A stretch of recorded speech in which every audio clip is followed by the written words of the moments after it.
Hi, I'm one-legger Rafflecopter, a random guy on the internet, and today I want to talk about the Cinder drama, because it seems like everyone is an angry mob over this, and I don't really see anyone taking a long, hard, critical look at the evidence.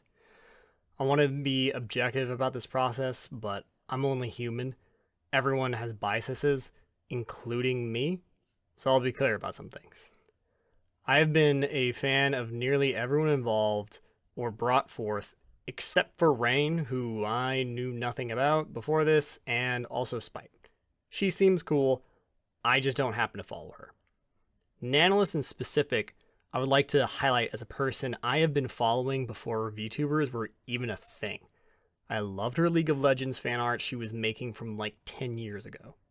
When I say a fan of everyone, that includes Cinder. Before any documents were revealed, I was following Cinder and have even bought merch from her.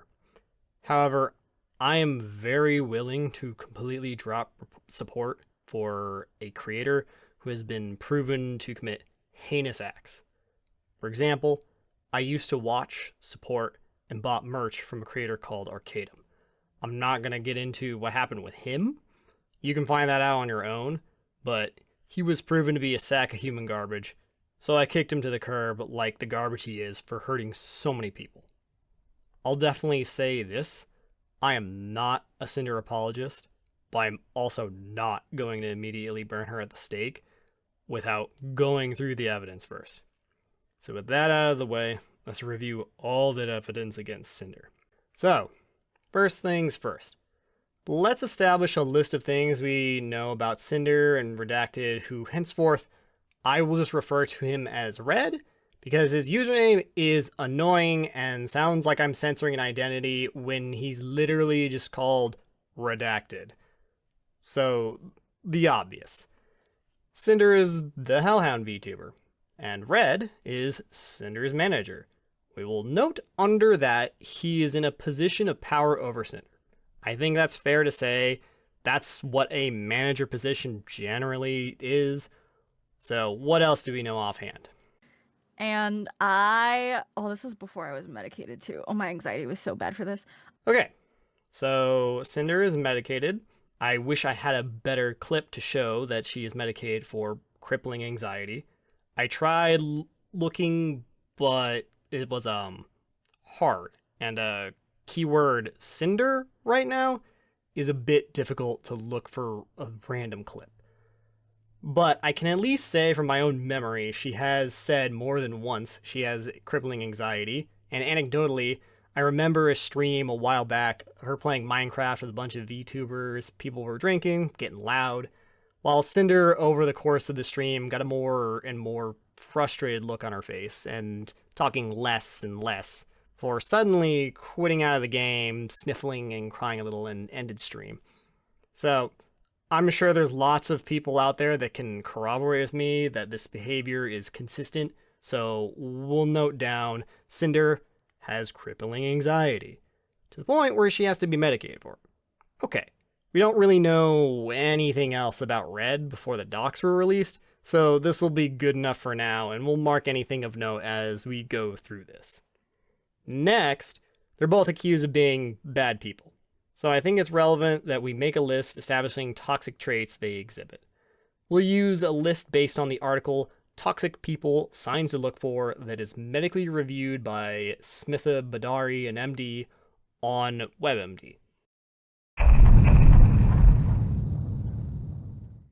First, I want to establish that we'll work under the assumption that everything the victims claim is true, or at least is what they believe to the best of their knowledge to be the truth. So, Nanoless is a central figure in this, releasing the first doc, being the main person affected by everything that's happened. I'm including Silvervale and Spite together in this section because a lot of what they say basically is just confirming Nano's doc is true. They also have much less direct contact with Cinder, and in Spite's case, literally zero contact. They still have some information that is valuable, so we'll still cover it. Also, last note, I had a weird bug with the file where one of the screenshots was getting cut off, so I had to move it slightly to show the whole thing, but it might have shifted some text on it or something. So if my doc looks slightly different, that's the reason why. I promise I didn't edit it. I promise I tried resolving the bug a couple times, it just kept happening. Nano starts off claiming Cinder and Red Manipulator used her, dragged her into drama, sabotage, slandered, and lied to her about friends.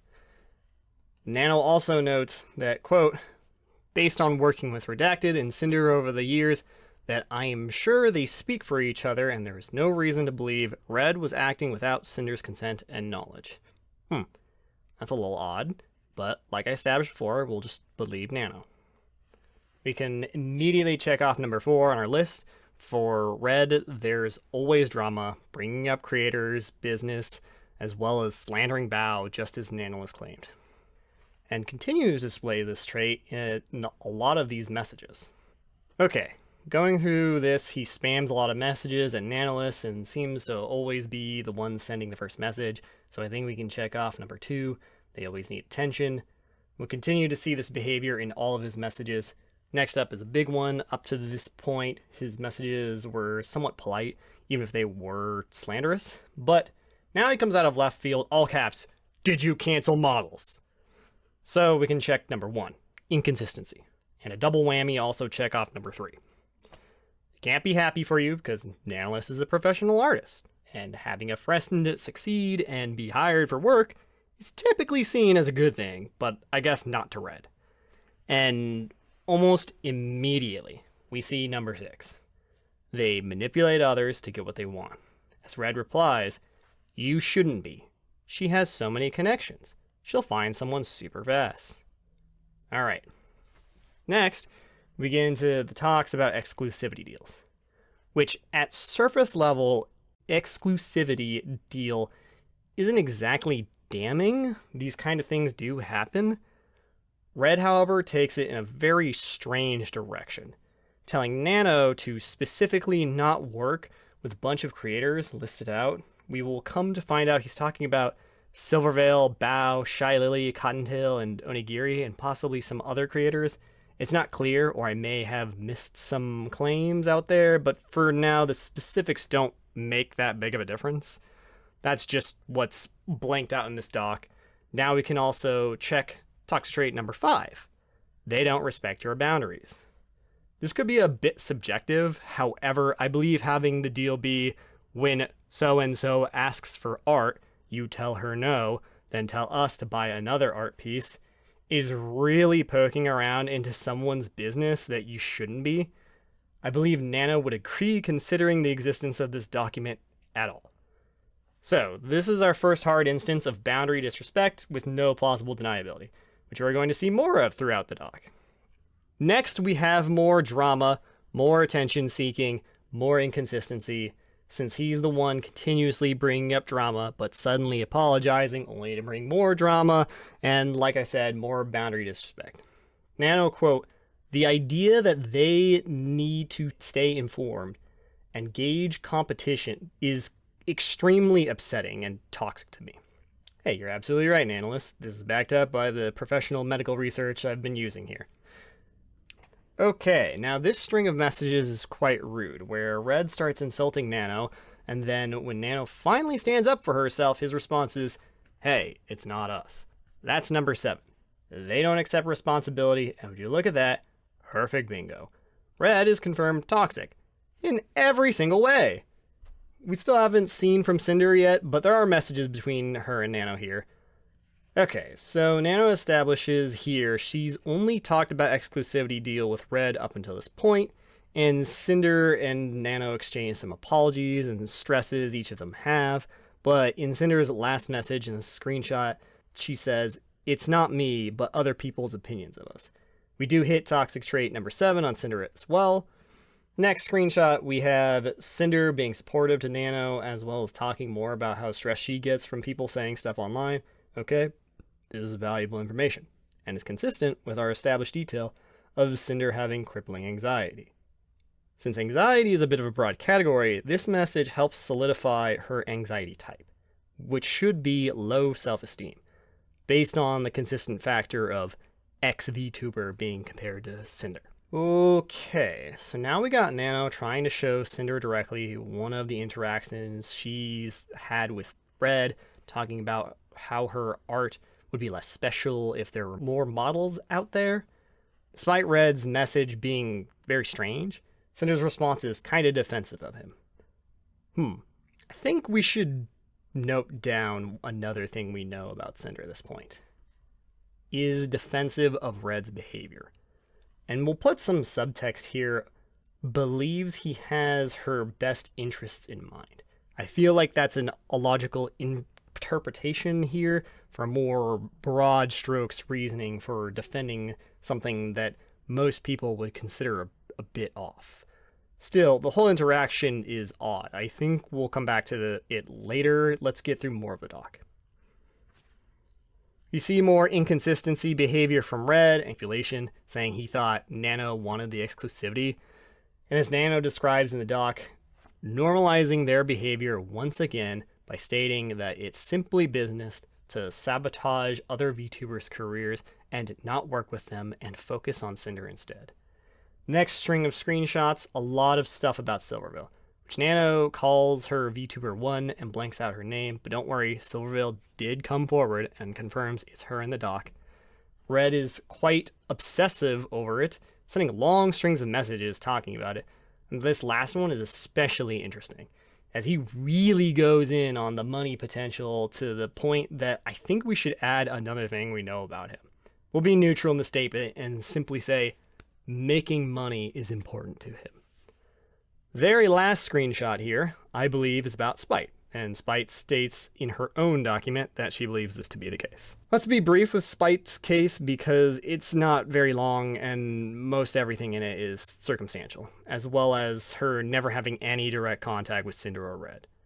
Pretty much everything here is about Cinder copying designs from Spite, initially dropping debut teasers on the same day, having extremely similar outfits 3 different times, and a merch drop that's grayscale with blue fire, which is very similar theming to Spite.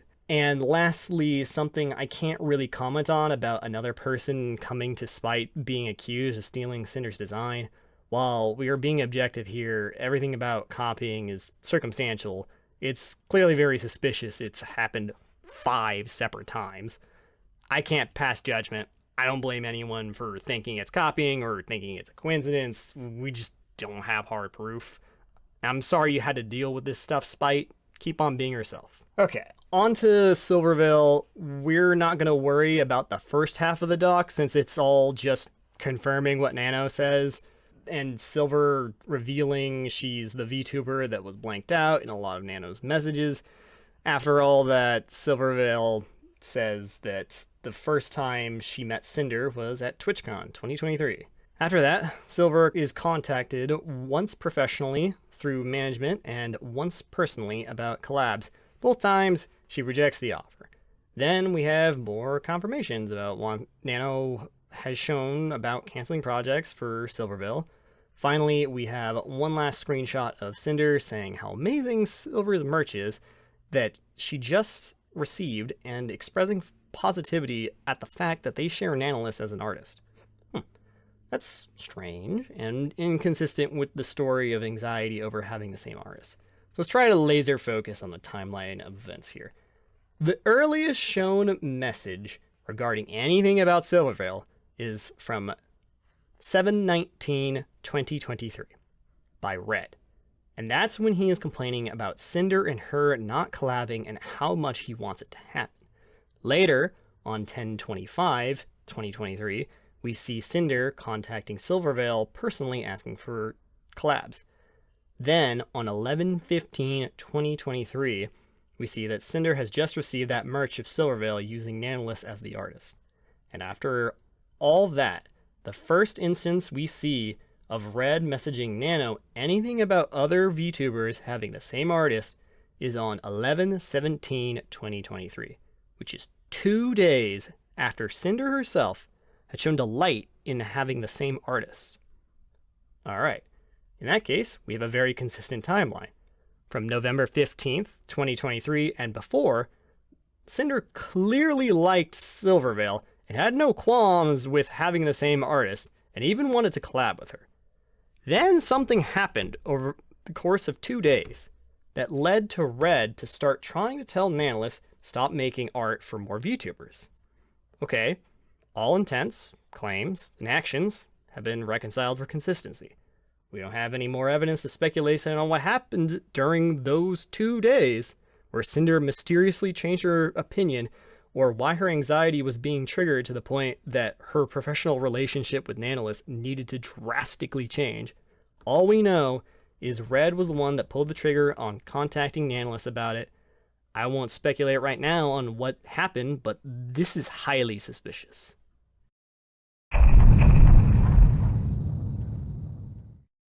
So, if you have no idea who Vampeaches and Rain are, don't worry. Neither did I. They are from the ASMR content space.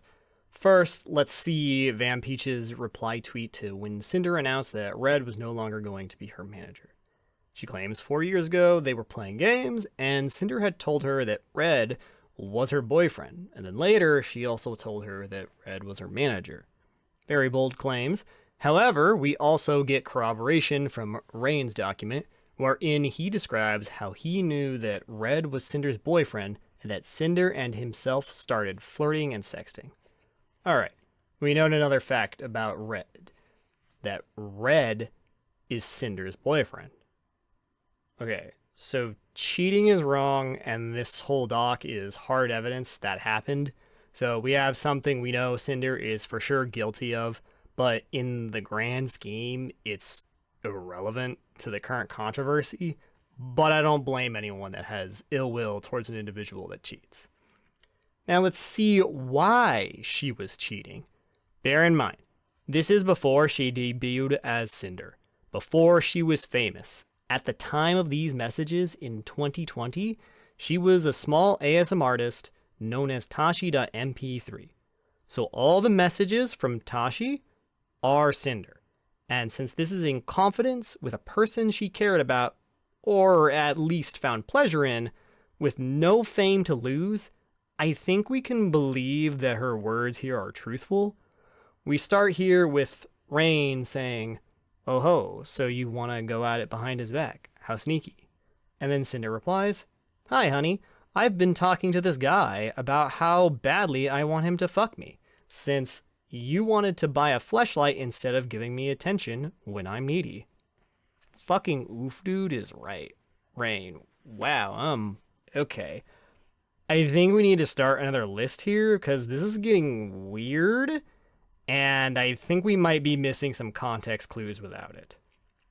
We're going to add manipulator tactics to the board, and so we don't just rely on WebMD all day. I will be using multiple research sources to make sure our work here is good. According to the article, Manipulation, Signs, Causes, and Types of Manipulative Behavior on the Psych Central, written by Hilary LeBeau and medically reviewed by psych doctor Jacqueline Johnson, there are 14 manipulator tactics listed out on the screen. Now, let's see how many fit our two suspects. Back to the doc. Literally, why would you even need a fleshlight when you have a girlfriend? Cinder replies, "He sent me a screenshot a couple weeks ago telling me he was getting one and had the nerve to use it in front of me to show me how great it was?" What the fuck? Okay, what do we put on the list here? A bit of number 9, passive aggression. I think we consider this 11, silent treatment as well, because she described being needy, and then Red proceeds to use toys instead, while not verbally silent. This is a form of denying someone attention. I think we also tag number 14, triggering insecurities, because as we've established, Cinder is an individual with crippling anxiety and low self-esteem. All right, so after that, Cinder says that Red asked her if she was okay with it, and when she told him no, presumably, Red then said it was too late to do anything about it because it's shipped and he kept it. That's definitely number 2, changing the rules, asking someone if something is okay. That would mean that they get to decide if it's okay or not. And then immediately deciding for yourself the opposite of what they wanted definitely sounds like the rules were changed. Alright, after all that happens, Cinder and Rain have a heart-to-heart, and Cinder does a lot of saying how much she loves Rain. While in the dock, Rain says it wasn't a serious relationship, and that Cinder, quote, felt the need to keep stringing me along with proclamations of real love. Alright, Cinder is on the board now. We'll check number 8, love bombing. Not much else happens down the dock. Rain does state that they slowly fizzled out and lost contact. We won't count that as the silent treatment because this seems pretty normal. We don't always keep all our friends forever. And the fact that this was a slow draw instead of a sudden drop means it likely wasn't done with any kind of intent behind it. But especially because of the taboo nature of the relationship, it crumbling is unsurprising. Not exactly a manipulation tactic. Let's briefly go back to Nano's document in order to flag manipulator tactics we see from Red or Cinder. This time will be much quicker. I promise, no need to go into every message in detail again. Immediately, we have 12, smear campaigning, talking trash about, I think, Silvervale here. Also, as expected, saying our, we, we're. That's 13, triangulation, which means pulling in a third party to try to persuade you to do something. The third party being Cinder that Red is using. We see this all throughout the entire document. Next, we have 10, projection, when Red says she has a way of guilt tripping people to get her way. Don't worry, literally next image is where we flag guilt tripping. In this screenshot, we have multiple tactics. 1, coercive control, the all caps out of nowhere. Did you cancel models?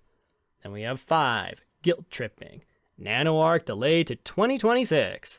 Basically telling Nano it's her fault that his plans are delayed. We also see number 4, gaslighting here. Nano is scared to cancel, and Red is minimizing her feelings by saying Bao has a lot of connections and can find someone else super fast. So here we get into the exclusivity. That's number 6, isolation.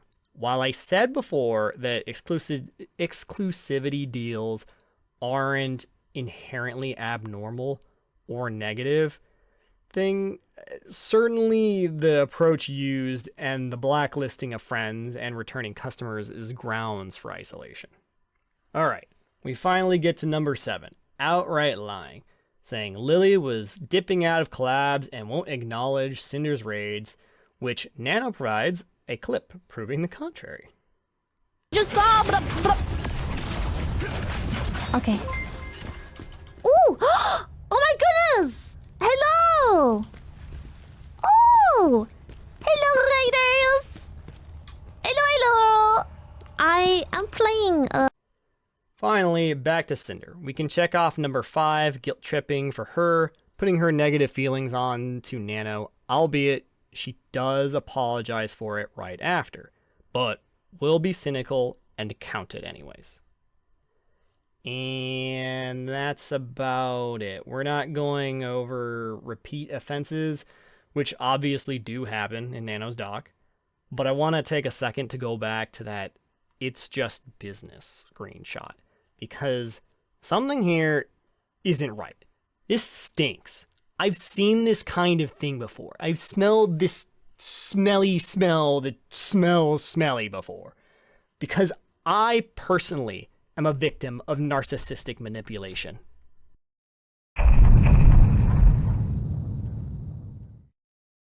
I'm going to share deeply personal trauma that I and my family have suffered for over 20 years from my own father.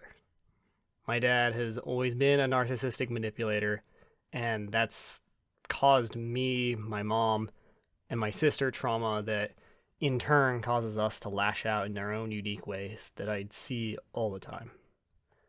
But this video isn't about me. It's supposed to be about Cinder. I bring this up because the whole "it's just business" thing sounds exactly like something my mom or my sister would say about my dad. Let me share a story. Back when my sister was like 10 or 11, she was on a soccer team, and of course we would all go to her games. My father, while at these games, would complain about the coaches, say the referees make bad calls, tries to get them to put my sister in or take other girls out of the game. In a fifth grader soccer game of all things. But when other people would question my mom about my dad's blatantly poor behavior, she would tell them he's just very competitive, or it's just competition. Because living with your abuser is normal. This bad behavior is normal. So why wouldn't you defend something you think is normal?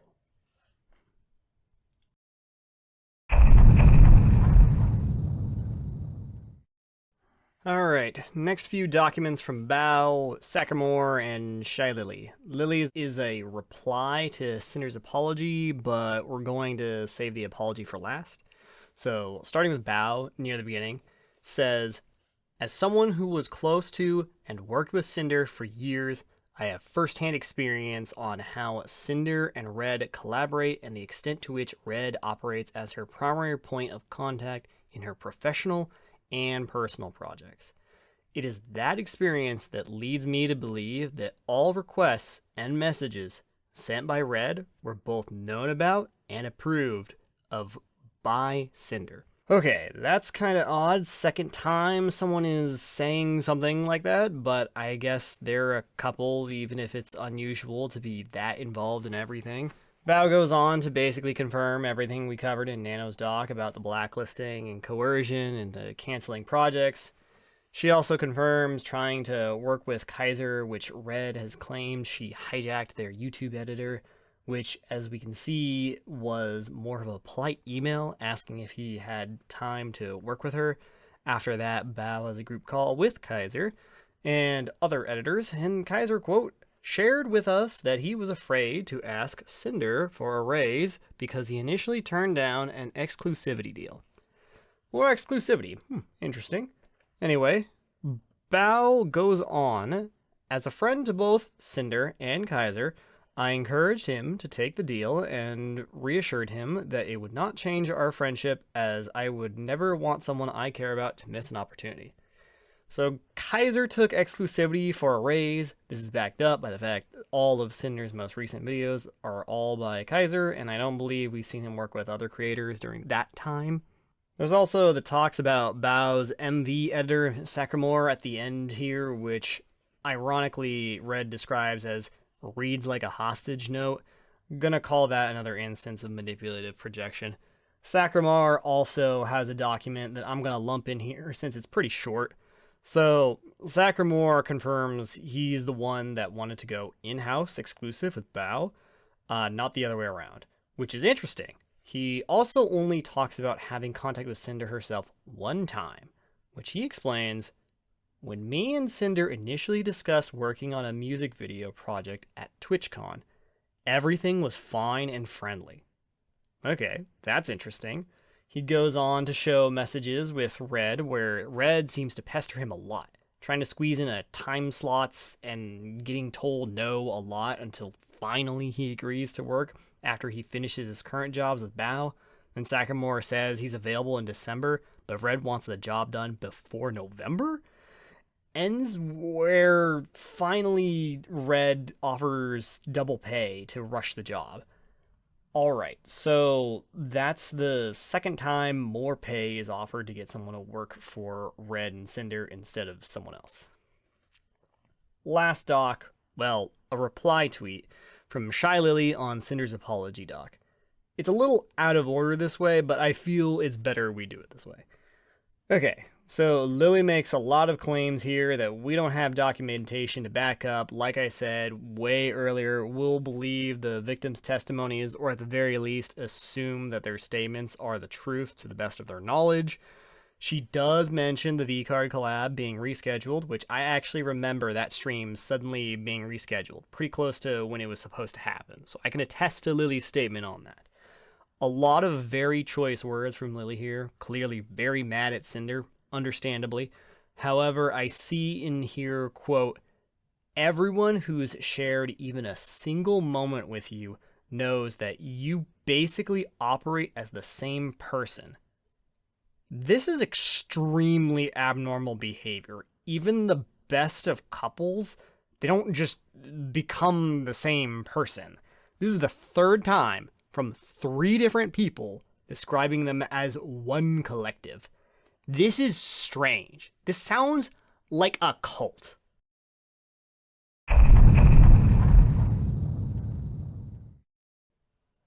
Before I explain what I mean, I have this suspicion people are going to look at the playtime and chapters, then skip here thinking they're going to see something funny.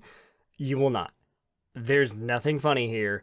Go back and watch the video. The context is incredibly important. Anyways, I've heard of this kind of collective-like description once before by total chance. I would like to quote an interview with Rick Allen Ross, who is a professional cult deprogrammer.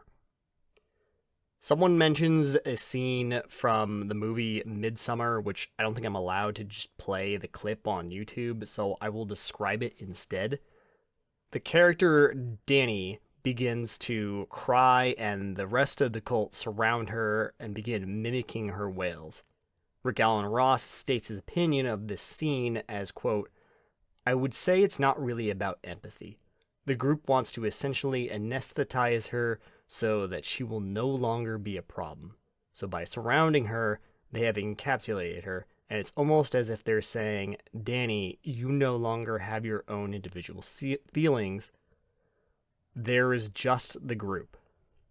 So you might say, like, this sounds stupid. How can Cinder be a cult of just 2 people? Well, Dr. Yanya Lalish, a former cult member who escaped and became a sociologist and expert on cults, was asked the question directly of, can you have a cult of just 2 people? She flatly answers, yes, a cult can be just 2 people, and I call those one-on-one cults. So not only is it possible, but it's common enough that there's a name for it. So, okay. Is there evidence to back up this cult theory? Well, it's time to start another list. Dr. Yanya's website has a help article that describes cult-like behaviors. Let's see if our Cult of Cinder fits the bill. First, someone who becomes overly friendly right away. Instant friendships. That sounds similar enough to Cinder's personality overall, so we can give her 1 checkbox. Second, a person or group who presents easy answers to life's complex problems. Well, we know that Cinder has crippling anxiety. Her anxiety type is low self-esteem. She does not want to be compared to others. This is a complex problem with no easy solution. And yet, we have seen in the docs, Red tries to accomplish an easy solution.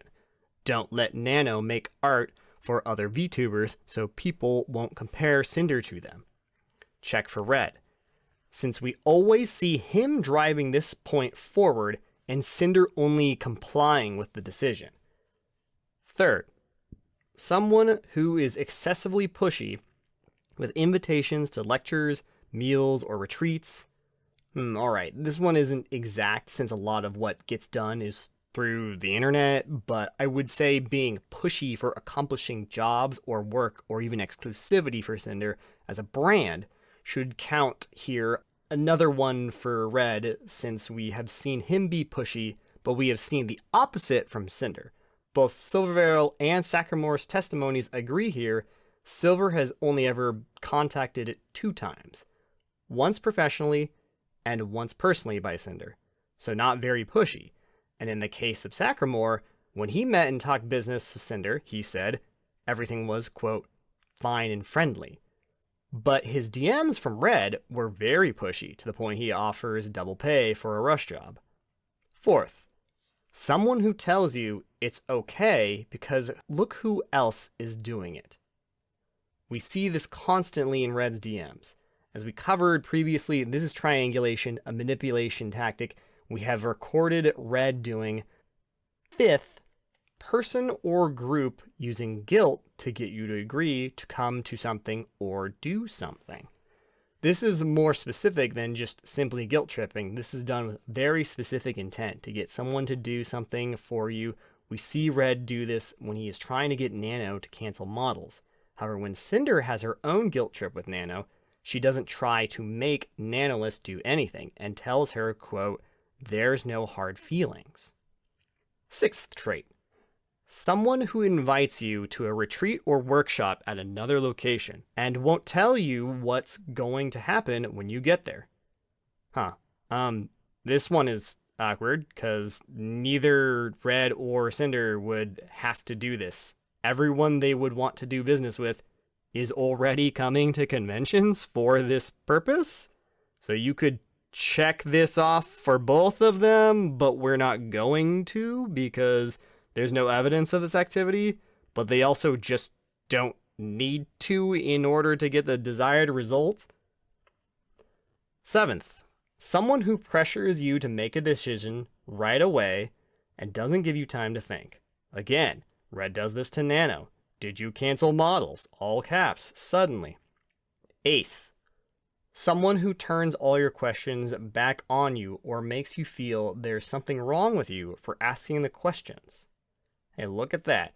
We're already here. When Red starts insulting Nano and quoting something she said to him before with silly meme text. So where does that leave the culty counter at, well, Red is 6 out of 8, but 7 if you want to count the conventions, and Cinder is at only 1, and her 1 is being overly friendly. Interesting. So how could Cinder fall for something like this? Well, we know Cinder has crippling anxiety. Red is her boyfriend. Red is her manager. Red is in a position of power over Cinder. So indulge me in a small thought experiment. Pretend you are Cinder for a moment, a young woman with crippling anxiety. Red is your boyfriend, right? You love Red, right?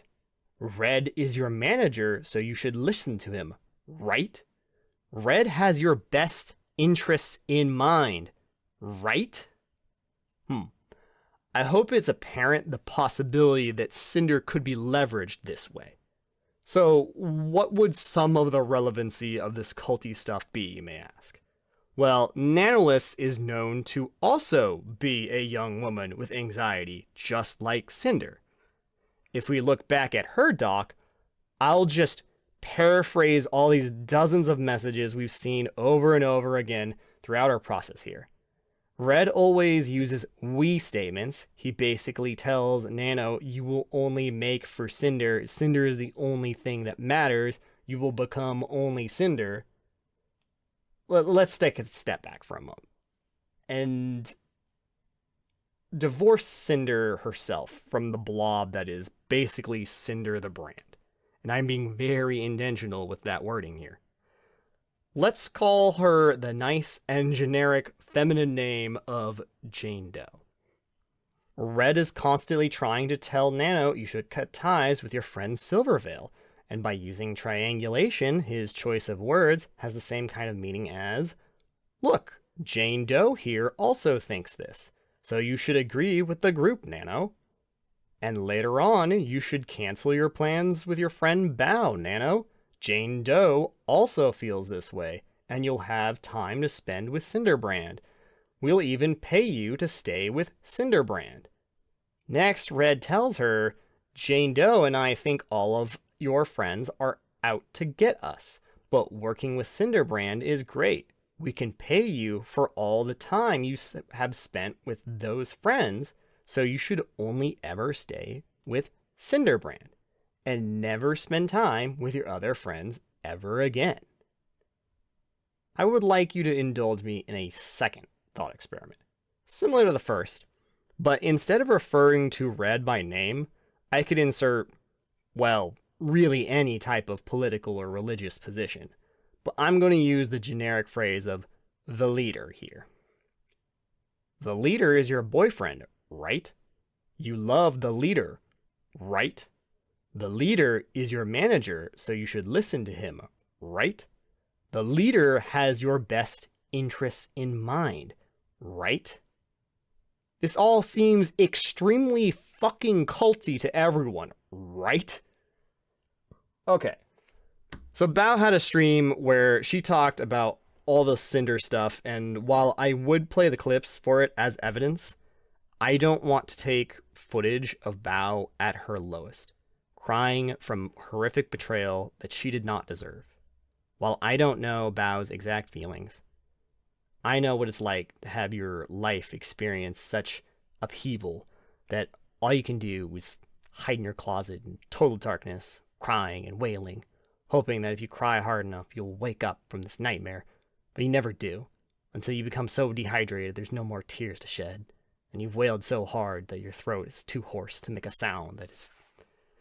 And this is now just your reality. I know that all too well. I will at least quote Bao because it's still relevant. Quote, at some point, like, what are you even trying to one up? Why kick down a ladder that I initially gave you? What were these delusional stakes at hand?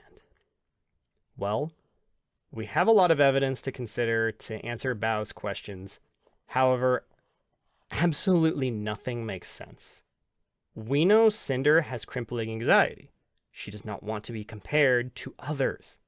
However, we have also seen Nanoless make many models in the past for other VTubers, and it's never been a problem for her, except in the case of Silvervale, whom we have also seen in the evidence. Cinder was compared to her even before Silver had a model from Nanoless.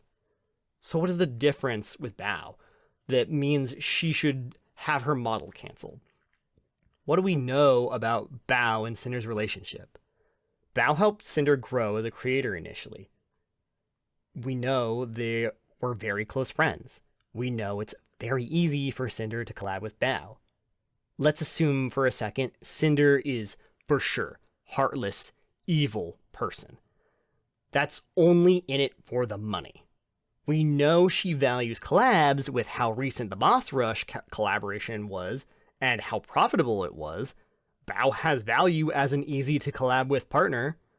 Bao being a close friend also gives her value as a tool to be manipulated. If, say, something were to go wrong, like a flopped project, Bao could be convinced to help cover losses. It would make infinitely more sense to exploit Bao. Bao is security. Bao is safety. We know Cinder values these things because we know she has crippling anxiety. It makes no sense to kill your golden goose that is still laying more golden eggs for you. There is no bag to get. There is nothing to one up. It's outright stupid for Cinder to want to do that, and it's inconsistent with all of the evidence so far. It makes no sense. Fortunately, or unfortunately, depending on how you look at it, Cinder isn't the only one here. Red is also here. We know Red has cult-like behavior. He uses manipulator tactics. He has power over Cinder.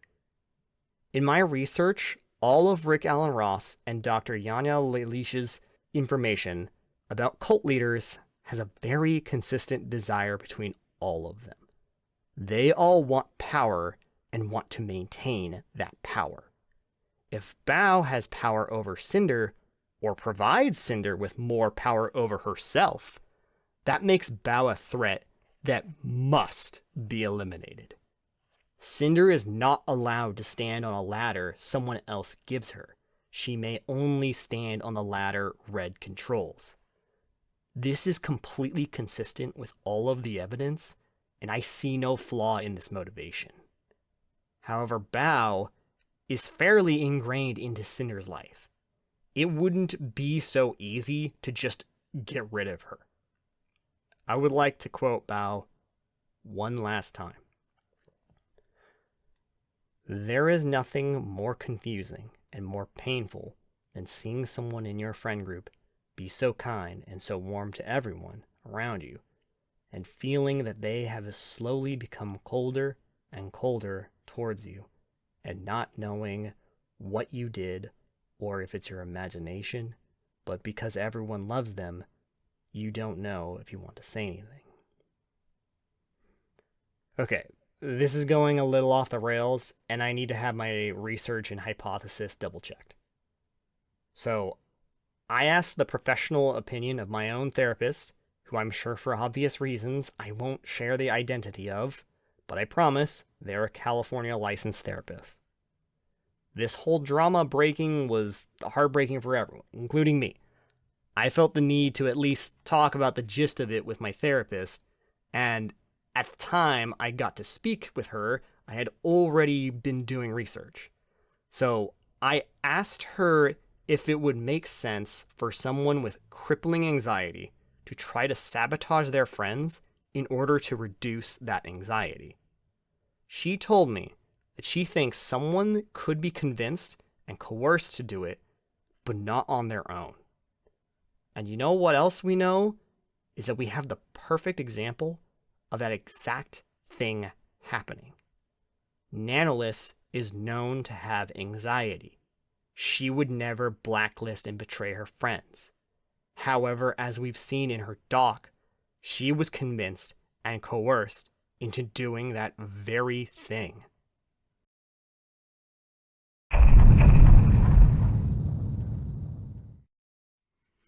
We obviously need to go over this with a very high level of scrutiny, more so than anything else thus far. I have a copy of Cinder's apology. The only difference is I've highlighted key parts of it. My highlighting key is red equals lies, green parts are consistent with our lists we've made, and blue parts are admissions of guilt, and they have to be definitive. They must be statements like, I did X thing and it was wrong, or I caused you to feel bad. Things like that. They cannot be things like, sorry you feel that way. There's nothing I can say to make this better, but I will try my best to properly convey my feelings, frustrations, and mistakes. I'd like to explain my point of view and apologize to each party affected. Redacted has been my co-content creator since I began making content, managing all aspects of what I do and being a major part of why I'm here. We have also been in a relationship since the start of my endeavors. It's no secret that many VTubers choose to keep their personal lives separate, and I'm no different. As of yesterday, he is no longer working with me, and I have not extensively discussed any of this with him.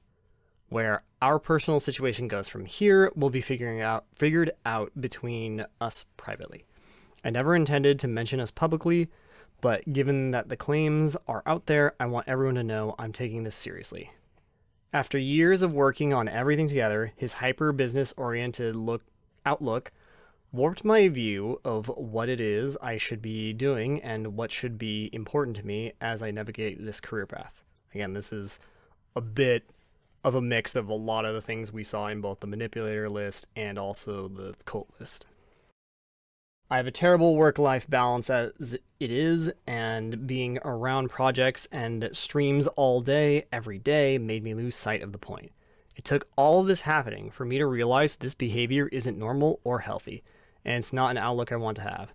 This doesn't absolve me of the things I've done wrong and went along with, or the way I've treated people who were fully undeserving. Here she's admitting that she has done wrong, even though she's talking about Red and what he's been doing. She admits that this doesn't excuse the fact that she has also done wrong. Okay, hang on, we have a problem.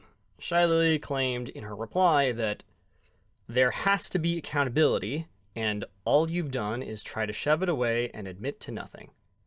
And I established earlier that we should consider all the victim's statements as truthful. So what do? Well, clearly Lily's reply was written in anger, which she is completely valid to feel that way. After all, she and her friends have been betrayed and hurt by Cinder, so we need to take everything Lily says with a grain of salt. Because she was reading and writing out of emotion while we're trying to be objective and scrutinize with a fine-tooth comb. So let's continue with Cinder's apology letter.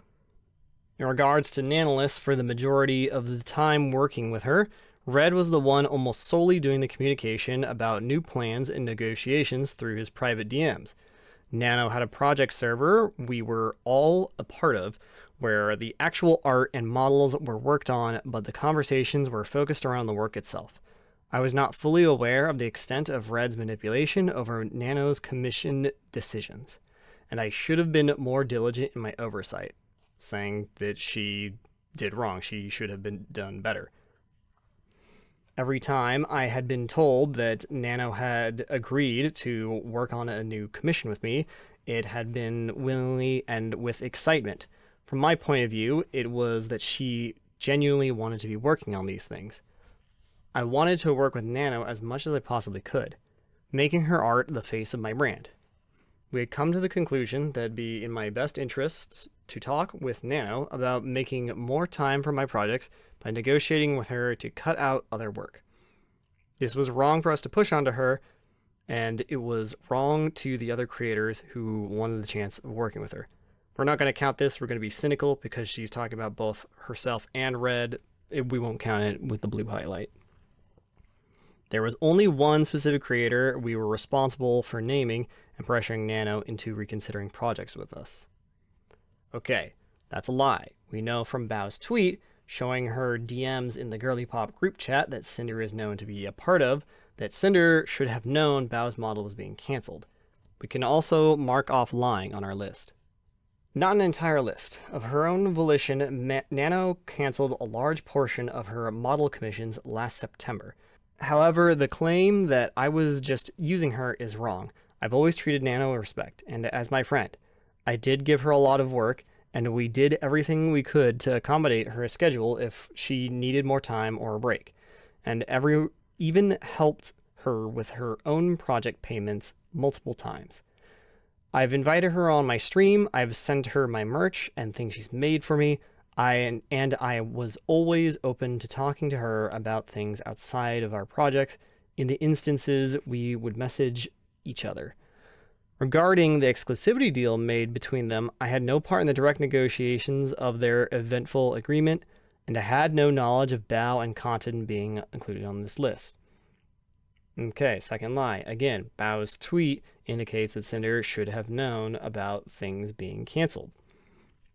If I had known my friends were included, I would have said something to put a stop to it. I was only aware of it being about one person, who I was unfairly pursuing. When Nano had messaged me about the agreement, almost a month later, I was under the assumption that this was only about Silvervale. I was upset about my initial messages to her were very guilt-trippy. She admitting to the guilt of, well, guilt-tripping. But I wasn't going to force Nano to do anything she wasn't okay with, and tried to reassuring her that I was okay with her decision. Nano had also never come to me as seriously and professionally as her document was looking to address the issue she had with either of us, or to terminate our partnership. I had no idea there was even a conversation about Shy Lily recently between Red and Nano until reading her document. It's true I had confided in Red that lately I hadn't been hearing from Lily like I had in the past. Well, I was worried something was wrong, but that's as far as it went. He took it upon himself to try digging for more info, and I was never even aware Nano was ever planning to work on a model for another of my friends, Geary. I do not condone anything about what Red said about Bao in these DMs either, and him using we and our in this context is abhorrently incorrect, and I believe was done to gain greater credibility behind what he was saying. Yep, that's triangulation. That's a manipulator tactic. Cinder is correct here. That is exactly what he was trying to do. Yes, Red and I were initially upset when Bao hired my editor, and I took it personally when I shouldn't have, admitting to the guilt of, well, taking it personally. I felt as if maybe my content wasn't good enough or like I wasn't paying enough for his work. So this is consistent with our statements of her having anxiety and low self-esteem. But I accepted it and was happy for him getting that bag and supporting one of my friends at the same time. And yes, I was also upset when Sack, the Boss Rush MV editor, had told us that he won't be working on any future projects with us and would instead be working exclusively for Bao. But Red got it in his head that it was Bao's fault that it happened and seemingly held a grudge against her for it. Now this one is very interesting context because like we had talked about before with the cult information between Rick Allen Ross and Dr. Yanya Lilac, that they want power. And as we saw, Red has many of the cult leader-like tendencies and behaviors, so this is very consistent with that, showing that he was losing power over Sack by Bao taking it away from him. Or, well, perceived taking it away from him. As we know, from Sack's point of view, he kind of made the whole decision to go work with Bao, and not really Bao making any forward movements on that. He was very passionate about Boss Rush and the potential future projects around it, but he told me without MV Editor as talented as Sack, the future projects wouldn't reach the same heights, as he created this headcanon that's laid out in those DMs. I wasn't convinced this was the case, but it's my fault for never speaking with Bao about these things directly to clear things up, admitting to the guilt of not taking initiative over strange things going on like this. Fair enough. And letting it spiral to the point it got to. Every comment here about her own music, guilt tripping, that is true, we have seen her do that, guilt tripping, and claims about our shared feelings towards her are disgusting. And I honestly don't know why he thought this way about my close friend beyond the resentment over those two things, or why it was worth sabotaging her over. The It's Just Business screenshot of my DMs with Nano's document was from November of 2023. And I'll go into my thought process of everything I said here, and what Red was trying to explain to Nano is that if everyone has a model by her, then the innate value of her models overall are diminished by there being an oversaturation of that type of model out there. If everyone in the world had a VTuber model done by her, then the value of having her model wouldn't be the same as if there were only a handful of them, which he viewed as a negative for me. I understand where he was coming from with this, but in the VTuber space, this isn't something we should have pursued. Nano has an amazing skill where she's able to draw each of her VTuber children uniquely, so I was never upset seeing new model siblings. In many cases, I was there cheering them on at their debuts, and looking to collab with them as sisters when I could. Me saying it's just business was referring to my acceptance of Nano's business decisions. Whether she chose to work with me or not, this was not in reference to anyone's model being canceled. Further explaining to her that it's okay if she chooses not to work with me. I can understand where the next part can sound manipulative, but my intention was to reminisce about the journey we had together up to this point. Since at this time, I wasn't sure if this is where Nano and I would stop working together as frequently as we had, and I have to look for a new model artist. I then encouraged her to work on projects she's excited about while I talk with Red to find a project that would work with her schedule. When talking about Silvervale, I need to start at the beginning. Before I was Cinder, I was a pink cherry blossom girl named Tashi that did ASMR content.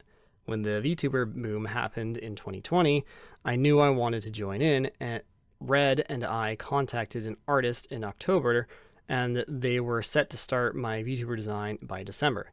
The plan was to take my cherry blossom persona Tashi and make her a pink and white wolf girl VTuber. In November of that same year, Silvervale revealed her Sakura wolf redesign. I had heard of Silvervale earlier that year, but I didn't watch her streams at all. We knew we had to pivot before we were stuck with a design that would be just a copy of one of the most popular VTubers at the time. Like I've explained many times on my stream, I knew I wanted to be a wolf girl, so I mixed my love of Akami and metal music into the design and came out with a hellhound. My name was originally going to be Ember, but Red came up with the name Cinder since it was a mix of sin plus cinder, both hell and fire themed. It was only a coincidence that it ended up being similar to Silver. I was genuinely interested in pursuing friendship with her and drew fan art of myself, of us together. On the other hand, Red was in my ear the whole time saying how great working together would be since, again, he's the business-oriented side of my brand. This is true. We see that he finds making money very important to him. Since I started streaming, I have been ruthlessly compared to Silvervale. This is corroborated with what we were saying before as information that Cinder has crippling anxiety and low self-esteem. Being called the discount version of her, I was accused of copying her design, copying her personality even, copying her laugh of all things.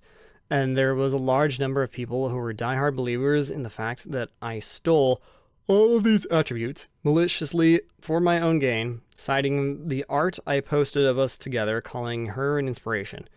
In reality, this was referring to the decision to become a hellhound. The only time Silvervale was mentioned in the original designing of my character was when we explained why we were pivoting to something else, and there was no references of her character involved. I grew more and more resentful of Silver over time, between the constant belittling of myself, another check on the low self-esteem list here, controversy around my first waifu cup, and other incidents, even though she herself had never interacted with me directly, and it was also that fact that made me insecure. Like I wanted to know if she believed all of these things or not. It really felt as if she didn't like that I even existed in the same space, so at that point I was working with Nano consistently. We brought up not making any more models of her. A VTuber model is how everyone recognizes you, then it'd be harder to compare us directly if we no longer looked alike or have that shared similarity. It was a wrong and selfish decision, but it made me feel better.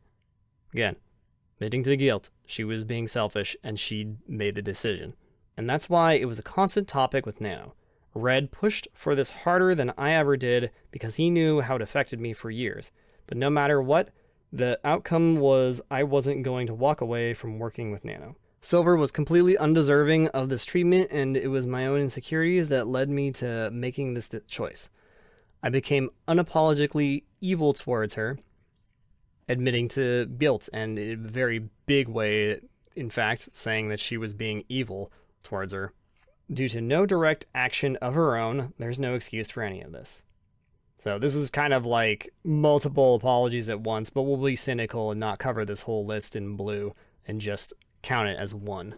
Moving on from Silvervale, let me talk about Spite. Once again, I had no involvement or knowledge of Red bringing up Spite to Nano in 2023. My only personal involvement with excluding someone specific from working with Nano was Silver.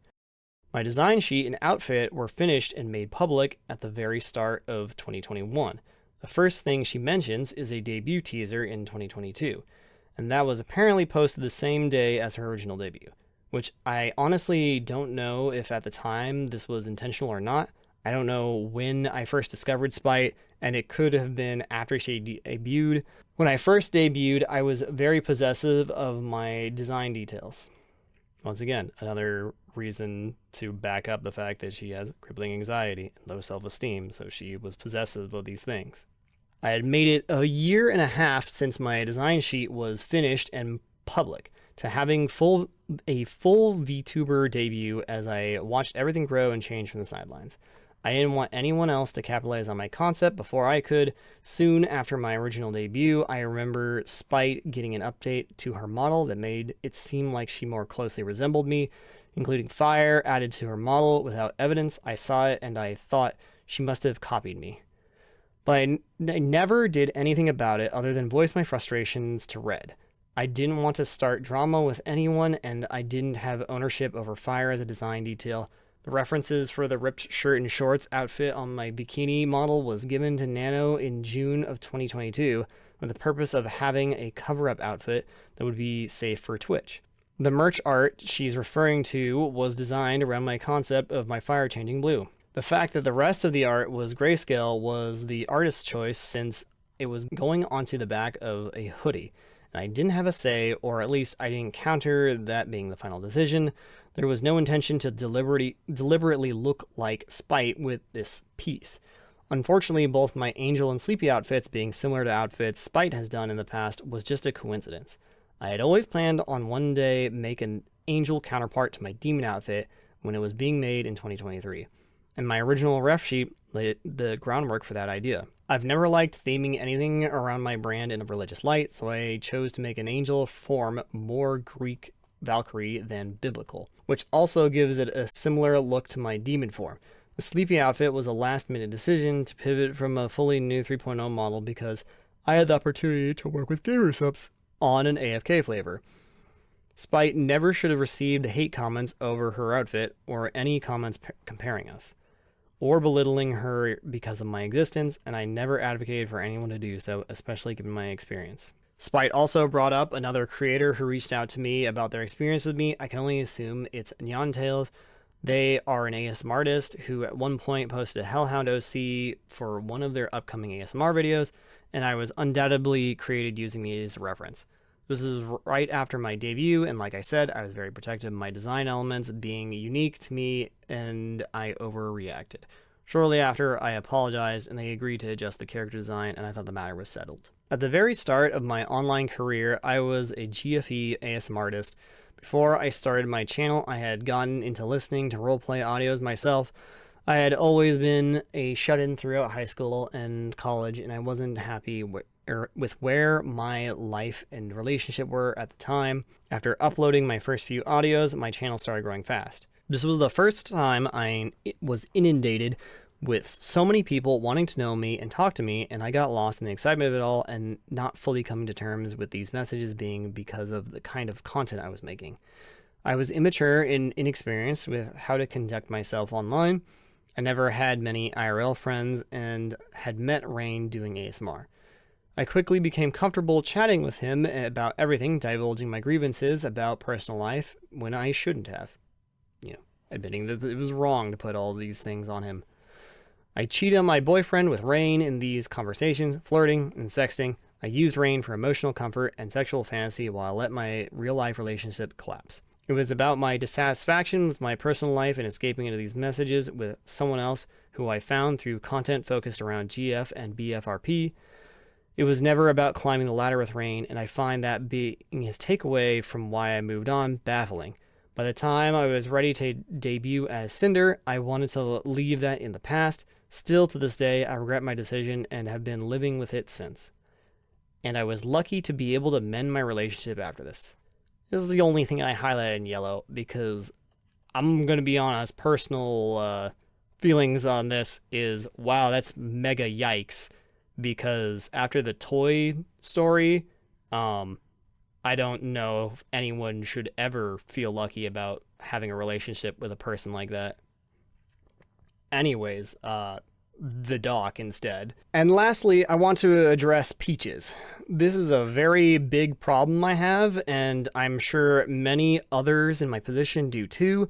At the end of the day, I am one person. I am one person working on multiple projects with multiple companies, talking to dozens of people, and streaming for hours almost every day. I've never had a big social battery, and I get tired very easily when interacting with people.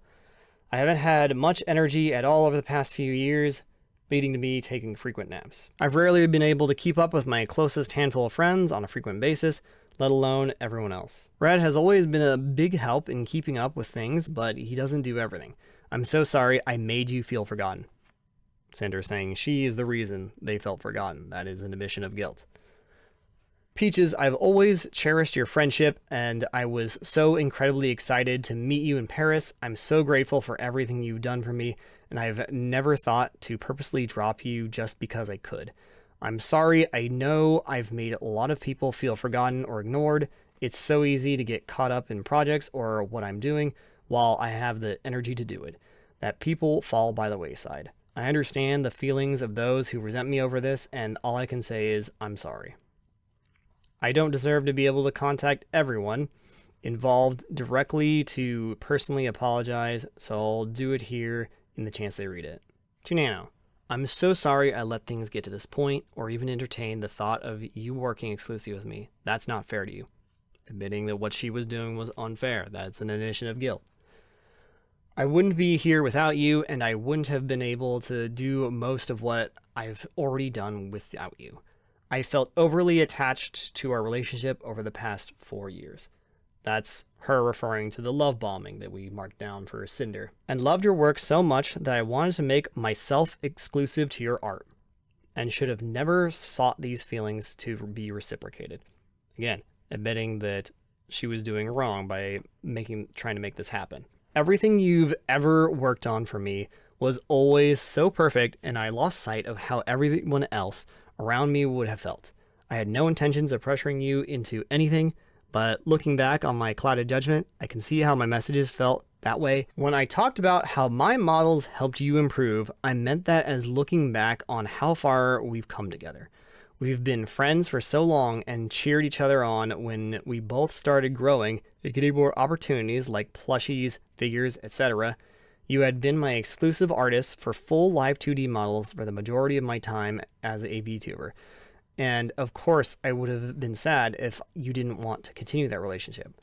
But in all of our other private DMs, I was okay with you ultimately doing what was best for yourself. I saw you as someone I trusted and loved and wanted to make sure you were still taking care of yourself. With all the projects you took on, mine or otherwise, I never saw you as just a business partner.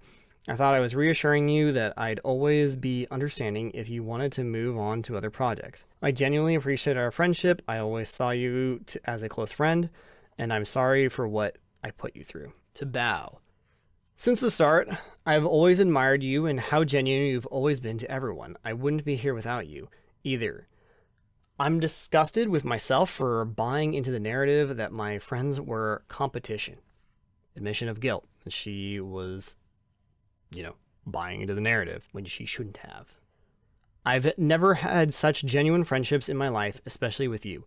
We've gotten to know each other so well online and in person. You've already been through so much, and the last thing I'd want to do is cause more harm. But I did. I'm sorry for not reaching out sooner about these ideas that were put into my head. I wish we would have been able to talk about this too. I didn't know how much the severity of things that had been said and theorized about my own friends behind my back until now. It's my fault for not realizing the things Red was saying about you. The countless friendships I've made here within the last several years means so much more to me than him and the business side of things and his way of thinking. No amount of popularity or money means more to me than the relationships I have built in this community. I've always been myself, whether that be on stream or in person, and I hope the friends I've made can understand I'd never condone this behavior or any of the things that were said about my friends. I've always wanted everyone around me to thrive and find happiness. I can't stress enough how disappointed I am that I didn't see this sooner. Admitting to guilt that, everything that was going on, she didn't really question, she just let it happen. Until it got to a breaking point. I'm sorry, Bao. To Sack. I love getting to chat with you in person and absolutely loved all the hard work you put into the Boss Rush song. I was so grateful to hear you were on board to edit the MV. I didn't remember exactly why the stream got pushed back, but I definitely wouldn't have put the blame on you knowing about how soon the deadline was when you started working on it. I was so thankful for your willingness to complete the project despite everything, and the quality of how it turned out was incredible. I can't believe how Red talked about you, especially after all the effort you put in for me. I'm so sorry for everything that's happened. To Cotton and Lily, I'm so sorry you had to get dragged into this. It's my fault I let it get this far. Admitting to guilt. But I hope you can believe me when I say I had no knowledge of Red bringing you up in Nano's DMs. I just learned about all this myself, and there could have been so many other friends affected by the narrative that things always had to be competitive. If I knew Red was trying to exclude specific friends in this exclusivity deal, I would have spoken up. None of my friendships are worth sacrificing over an art piece. I loved being your friend and all the memories we've shared, and I hope someday you can forgive me for allowing this to happen. To Silver. Since the start, I loved that I saw someone else sharing so many similar interests to me and I thought maybe someday we could talk about it all and be good friends. I was blinded by all these hate comments around me calling me your lesser half. I hate the person I've become towards you. I tried reaching out some time ago to try and start up a friendly conversation, change things, and make things right. Say hi to you at conventions and support your endeavors. But despite all that, I was still being eaten alive by my own doubts and fear of harassment. I was pressured by the community as a whole to try reaching out to collaborate since I got these messages so often comparing us, and I hoped we could work something out. The photo of me at the meet and greet was taken candidly, and I thought it looked so cute, and I posted it without asking you, which was wrong of me. I was so wrong for letting everyone get in my head about all these malicious feelings. I'm so sorry for any opportunities I've taken away from you, admitting to the guilt of the exclusivity, trying to get Silver's models canceled, all that. I'm sorry, Silver. To Spite. I'm sorry I had assumed things about your design that weren't true. I'm sorry you've been harassed by comments needing to compare us. I apologize for the way Red spoke about you to Nano. You didn't deserve any of this, Spite. I'm sorry. To Peaches. I'm sorry I made it seem like I was ignoring or ghosting you. I was so happy we had the opportunity to meet in person. And I was apologetic with how busy things were for me at this time.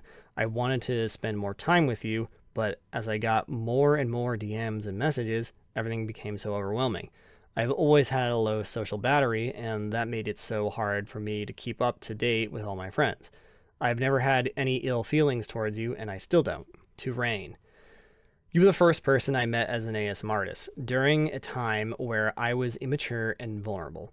I ended up being consumed by the content I was making, and it led me to making awful decisions I still think about and regret. I was not in a good spot at that time. I've hated myself for this kind of behavior, and it took a long time for me to move on from what happened. I have no excuses. I'm sorry you were dragged into my drama, and I'm sorry how I made you feel after I just wanted to close the book on things. They needed guilt. She is saying how she made him feel, not that his feelings are just bad. She caused them. I'm sorry to Pyropups and mods for expecting me to lead by a better example than this. I'm sorry to the VTuber community for looking towards me as someone to aspire to. I'm sorry to Kaiser, who's put his heart and soul into everything he's ever done for me, and not even talking about how I felt. I'm sorry to the dozens of artists that have put their hard work into me, and I'm sorry to the rest of my friends who I've let down. I've led a bad example, admitting she has done wrong. And I don't expect forgiveness. I've made many mistakes over my 5 years on the internet. I'm only one person living the one life I get for the first and only time, like everyone else. As I said at the start, I ended up developing an extremely unhealthy work-life balance, and the harm Red has caused with the way he viewed things is irreparable. The way I've been perceiving things lately is not how I want to view the world moving forward, and this goes to show there's a lot I need to address and improve if I'm to continue being a creator. Admitting that she has been bad and needs to do better. I'm devastated that the friendships so special to me may understandably never be mended again. I love my job, and I love all the friends I have had. Thank you for reading. Cinder. Okay, so by my count in my notes here, there's about 19 separate times, I think, where Cinder for certain admits to guilt. Shy Lily claims in her reply that Cinder is narcissistic. This feels contradictory. A narcissist could maybe squeeze in a couple of half-hearted lies as admissions of guilt, but in my experience, that would be nigh impossible feat for a narcissist to achieve. I would know because my father was a manipulative narcissist. I would like to share another anecdote from my life. A few years ago, my sister and I lived together with my dad, and my mom had divorced him and moved away for a while. My dad was treating my sister quite poorly, and she was falling into depression because of it, to the point where she was bedridden. My mom and I were quite concerned with her personal health and safety, So she emergency moved out to go live with my mom. Fast forward a few weeks later, and I go out to eat with my dad, and we end up talking about my sister, and dad is wondering what was so wrong with her. Now, I don't remember all the details of this conversation, but I had verbally cornered him so well, there was no one else to blame, no outstanding factors to consider, no nothing. There was only him and me telling him he needed to accept that he caused her depression and even had him socially trapped at a restaurant, so he couldn't just lash out in anger. You know what he said to me after a moment? He said no. He just said no. Narcissists won't ever take accountability. There's absolutely no way a narcissist could take accountability 19 consecutive times for multiple different issues. And that's the cynical reserved number. You could consider it higher than that. Well, if Cinder isn't a narcissist and she doesn't show much manipulative tendencies, what's up with the 2 lies in her apology letter? Well, Cinder can't magically beam all of her thoughts and feelings into a computer to make a perfect doc that everyone can read and understand perfectly. We also gave Shy Lily the courtesy of realizing she's in an emotional state and the flaws in her reply we could reconcile. So let's also give Cinder the same courtesy, but we'll still be very cynical about it and not change anything in the text and only try to parse the interpretation. The first lie, use of the word we, is very specific. You could interpret that use of we as an activity that both Red and Cinder did together for certain, rather than just one of them acting alone. Reading it this way means it's plausible the only time Cinder directly knew what Red was saying to Nanoless was when they were blacklisting Silvervale. We don't have anything to hard contradict this. Now for the second lie. Exclusivity deals were in the works. That's not the same thing as making a blacklist. She could have known about Bao's model being canceled while also not knowing a blacklist was being made with Bao on it. Remember, Red and Cinder are 2 different people. It's completely possible for Red to make a decision without telling Cinder. Okay, well, these feel like reasonable interpretations that stay consistent with our evidence and the letter, which means it's possible there are no lies anywhere in the docs. But we can't say that for certain. This is just a possible interpretation. This does not automatically make it the truth. Shy Lily and many other people have also predicted that Cinder would throw Red under the bus with this brought to light. Well, of course she would. This is completely consistent with the psych profiling we've done here. Cinder has crippling anxiety. She does not want to be compared to others. Red is suddenly being compared to her as if they're the same person. So Cinder has reacted in the same way she always has. This person triggers her anxiety. She wants people to not compare them. She wants to get away from them as far from her persona as possible. Therefore, Red has to be removed from Cinder as fast as possible. This is very easy to predict. With just the evidence we've collected, with no consideration of any outside knowledge or patterns or research into what people do when they get caught doing something bad.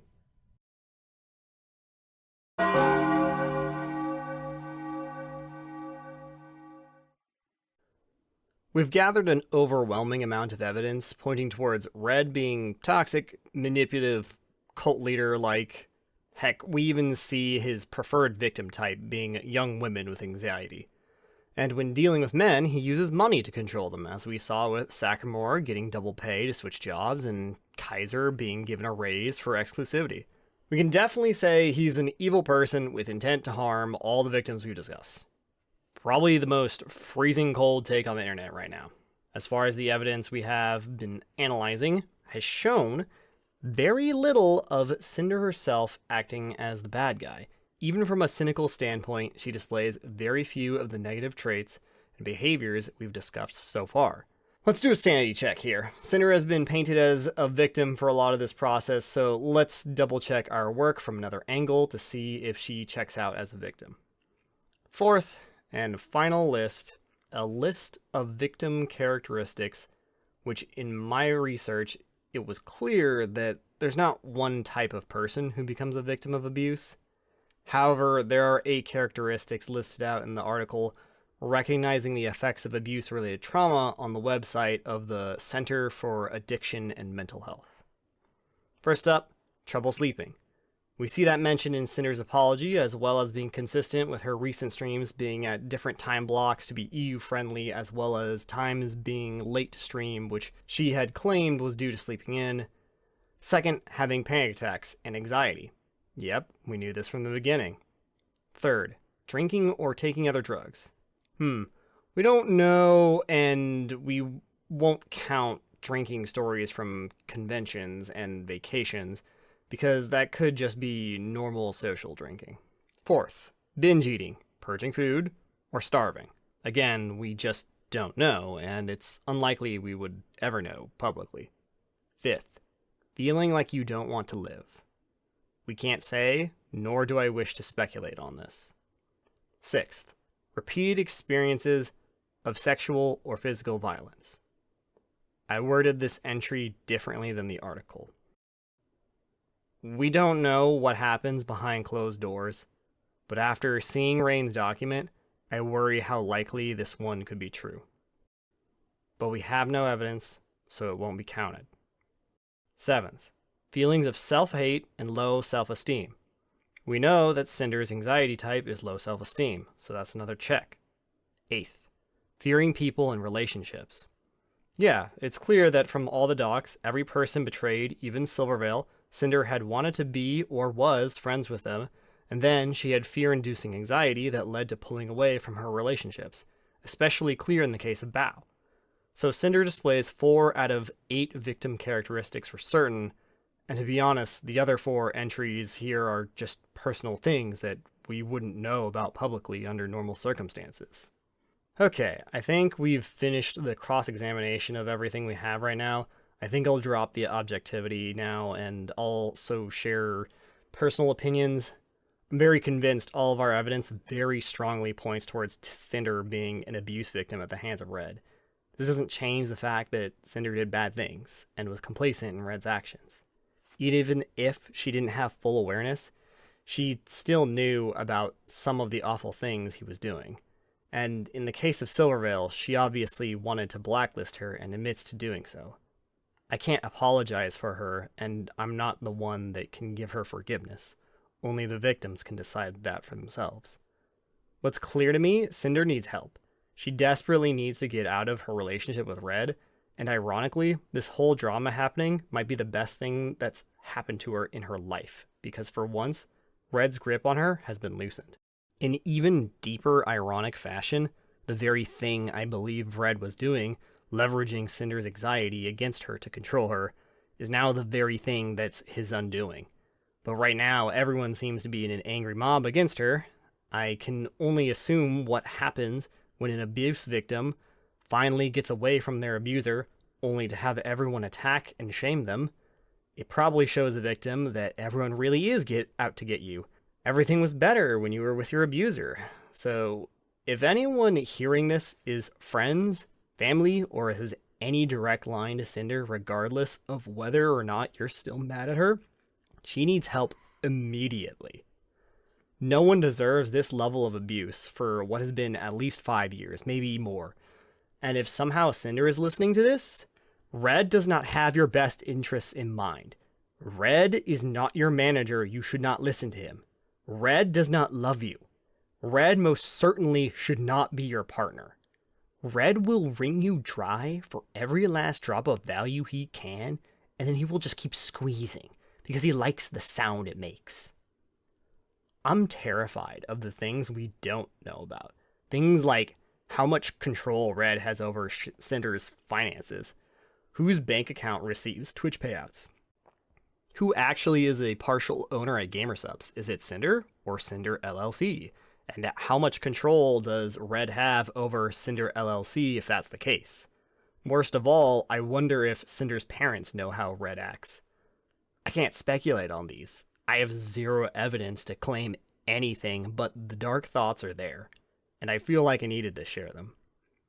One thing I'm certain of, though, this whole situation isn't over. At least for Cinder, it's not, because this is her life now. I found another document.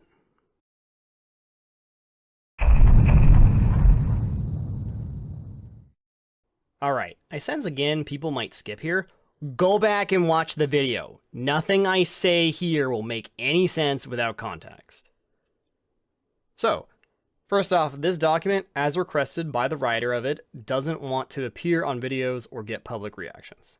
So what I'm going to do is censor anything that traces back to the artist, who I will henceforth refer to as Bob.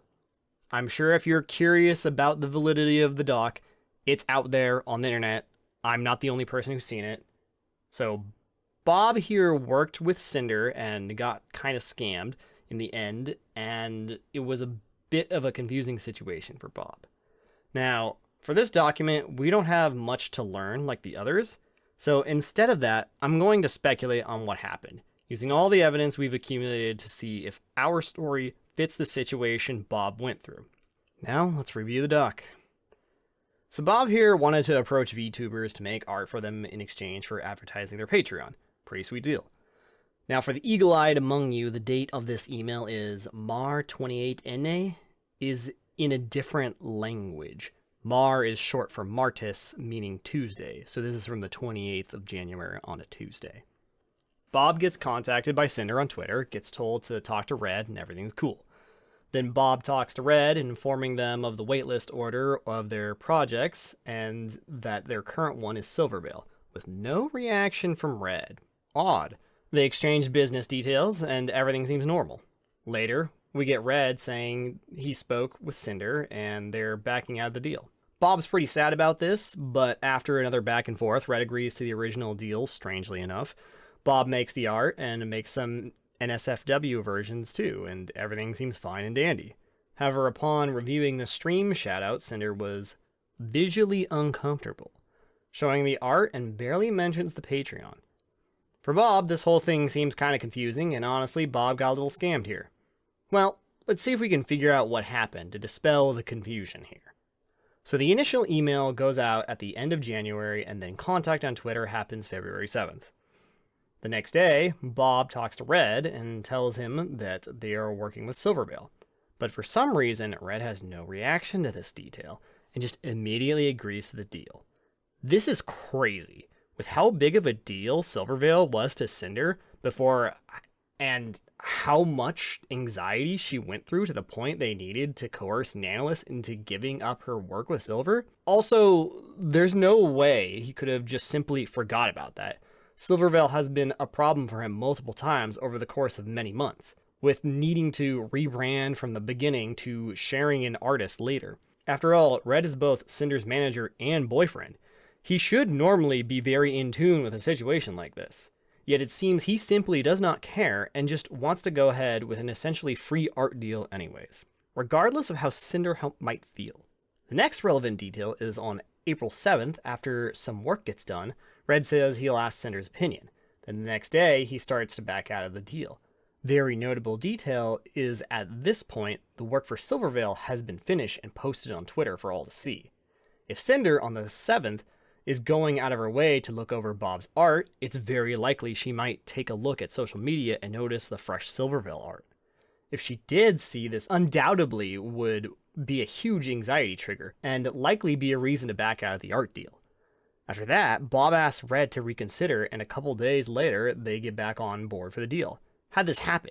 If Cinder has so much anxiety over sharing artists with Silvervale, this should be a hard no on the art deal. Well, we know Red loves making money, and is no stranger to using coercion and triangulation tactics to get what he wants. Getting free art is cool and all, but the extra part of the deal for NSFW, that's one less art piece you'd have to pay for Fansly content. After all, a penny saved is a penny earned. So financially speaking, this is desirable for Red. If Bob is asking to reconsider, this seems like it'd be perfect ammunition for someone to use for triangulation to get Cinder to reconsider. She does have low self-esteem after all.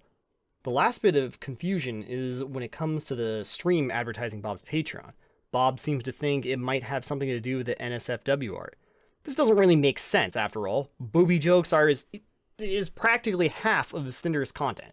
So surely the art itself, or its additional versions, can't possibly be why Cinder was so cagey about sharing the Patreon and the art. Of course, we know that an artist working with Silvervale makes Cinder uncomfortable, and it triggers her anxiety. Which begs the question of, why go through with the deal if they could easily have known that work with Silvervale happened? Clearly, Cinder would have to be pushed into doing this by someone in a position of power over her, someone like a manager. This person would also have to be inconsiderate of Cinder's personal feelings and fears, because there's just no way Cinder wouldn't push back against this art deal happening, especially considering how adamant she and Red were in the past getting Nanoless, a personal friend and an artist, with a lot more time and money on the line, to drop the whole project in the middle of making it.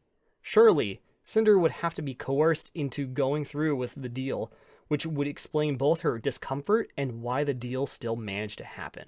What does this all mean for Bob? Kinda nothing, but maybe some peace of mind knowing what probably happened. However, this story very easily fits in with everything we've established about Red and Cinder throughout this video.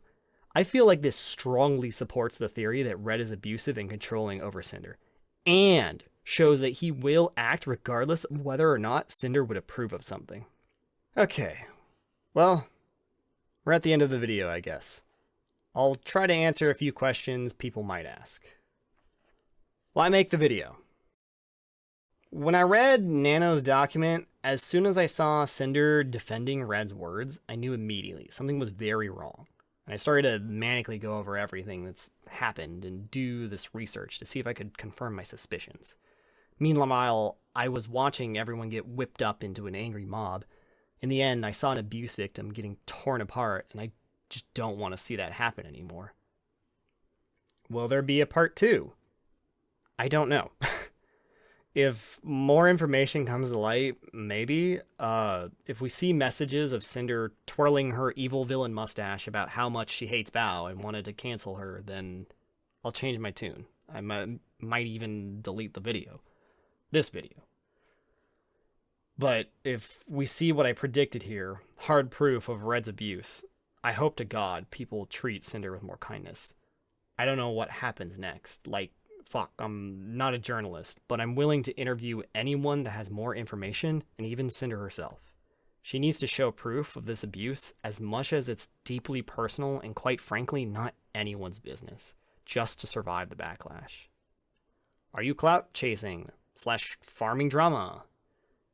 Not really, but I guess technically I'm not looking to profit off this, but I want as many people to see this video as possible because it seems like no one is seeing what I saw happen here. My hope is my message gets out there. Anyone that's a lifeline to Cinder sees this and helps her, because I'm afraid of what happens if no one does. I don't think this video is going to be monetized. I'm not sure how YouTube works in that regard, but if somehow money comes from this, I will donate it to a charity that helps abuse victims. You know, the whole time I spent researching and writing all this, I kept thinking about how a lot of people wonder why the abuse victims are too afraid to come out about their abuser.